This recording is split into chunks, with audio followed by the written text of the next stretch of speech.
Hey guys, so in this video we're taking a look at negative feedback. Negative feedback as opposed to positive feedback. So negative, when you look at that word negative, it means to inhibit something. So you want to prevent something from happening. So let's look at the process of a negative feedback loop here. So let's say you're under a lot of stress right now and your body is needing cortisol to reduce some inflammation throughout the body. So it's going to start off first at the hypothalamus. So remember, the hypothalamus is the master gland, if you will. So starting at the hypothalamus at the very top, you're going to release corticotropin releasing hormone, and that's going to go into the anterior pituitary, and this is a stimulation um, process. So corticotropic releasing hormone is going to initiate the anterior pituitary to release adrenocorticotropic hormone. So adrenal gland, cortico, member in the cortex. So ACTH will then be released into the bloodstream. It will go into the adrenal gland in the cortex, and then it will release cortisol.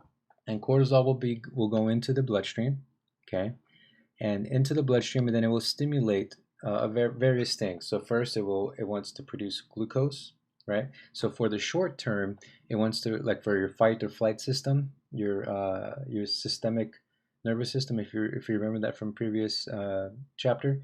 So for the short term, it's going to produce glucose so that it can have the energy to run away or to fight.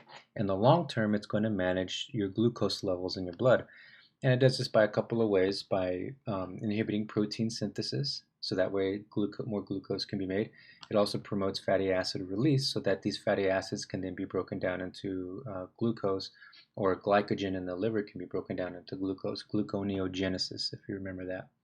So now that your body has stabilized, or it's taken out, it's got all the glucose that it needs for whatever the short term or the long term, cortisol the cortisol hormone itself will act as its own inhibitor. So it's going to inhibit it.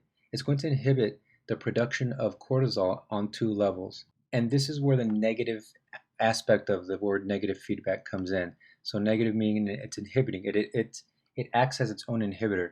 So first of all, it's going to go to the hypothalamus, and it's going to prevent the hypothalamus from producing corticotropic releasing hormone.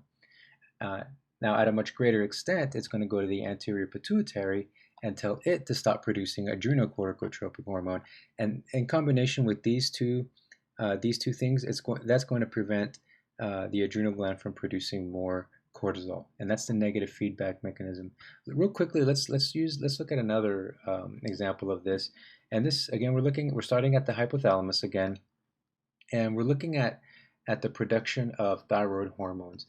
So thyroid releasing hormone will go into the anterior pituitary, which will release then thyroid stimulating hormone into the bloodstream. Thyroid stimulating hormone, again bloodstream. Thyroid stimulating hormone will go to the thyroid and produce thyroid hormones. They go to their target cells and they do what they're going to do. And then once the target cells have been initiated and they do what they need to do, then thyroid hormone itself, just like cortisol, will act as its own inhibitor, again, negative feedback, and it will go to the hypothalamus to prevent um, thyroid releasing hormone and thyroid stimulating hormone. And those two combined will then stop the production of thyroid hormones. And again, this all highlights the negative feedback mechanism of what the body goes through to maintain homeostasis throughout a lifetime or even in a short term.